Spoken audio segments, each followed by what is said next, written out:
नमस्कार मित्रांनो, पुन्हा एकदा नवीन व्हिडिओमध्ये आपले मनापासून स्वागत आहे। मित्रांनो, राज्यातील लोकसभा निवडणुका 2024 यामध्ये एकूण 48 मतदारसंघामध्ये 5 टप्प्यामध्ये मतदान प्रक्रिया पार पाडली जाणार आहे।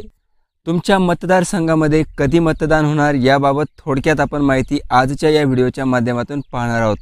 मित्रांनो, पहिल्या टप्प्यामध्ये 5 मतदारसंघामध्ये मतदान प्रक्रिया पार पाडली जाणार आहे।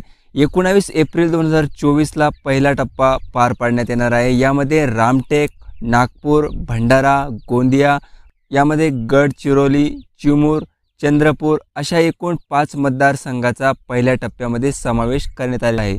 त्यानंतर दुसऱ्या टप्प्यातील मतदान हे 26 एप्रिल 2024 ला होणार आहे आणि या दुसऱ्या टप्प्यामध्ये मतदारसंघ एकूण 8 असणार आहे। या 8 मतदारसंघामध्ये बुलढाणा, अकोला, वर्धा, अमरावती, यवतमाळ, वाशिम, हिंगोली, नांदेड, परभणी अशा एकूण 8 मतदारसंघांचा यामध्ये समावेश करण्यात आलेला आहे। त्यानंतर मित्रांनो, तिसऱ्या टप्प्यामध्ये 7 मे 2024 ला मतदान होणार आहे।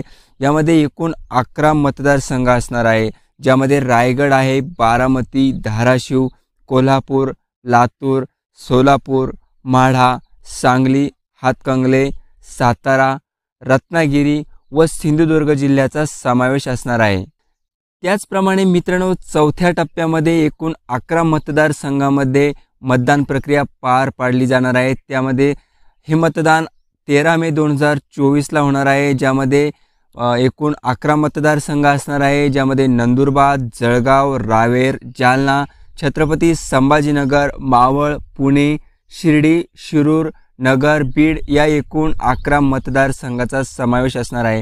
त्यानंतर 5व्या टप्प्यामध्ये 20 मे 2024 ला मतदान प्रक्रिया पार पाडली जाणार आहे, ज्यामध्ये एकूण 13 मतदारसंघ असणार आहे, ज्यामध्ये तुम्ही पाहू शकता धुळे, दिंडोरी, नाशिक, पालघर, भिवंडी, कल्याण, ठाणे, मुंबई उत्तर, मुंबई उत्तर पश्चिम, मुंबई उत्तर मध्य, त्यानंतर मुंबई उत्तर पूर्व, मुंबई दक्षिण, मुंबई दक्षिण मध्य असे एकूण 13 मतदारसंघ हे 5व्या टप्प्यामध्ये असणार आहे व 20 मे 2024 ला हे 5व्या टप्प्यातील अंतिम मतदान प्रक्रिया पार पाडली जाणार आहे। तर अशा प्रकारे मित्रांनो, एकूण 48 मतदारसंघामध्ये 5 टप्प्यामध्ये ही मतदानाची प्रक्रिया पार पाडली जाणार आहे। तर मित्रांनो, लोकसभा निवडणूक 2024च्या 48 मतदारसंघातील जे काही 5 टप्प्यामध्ये मतदान प्रक्रिया पार पाडली जाणार आहे त्याबाबत थोडक्यात माहिती आजच्या या व्हिडिओच्या माध्यमातून घेऊन आलो होतो।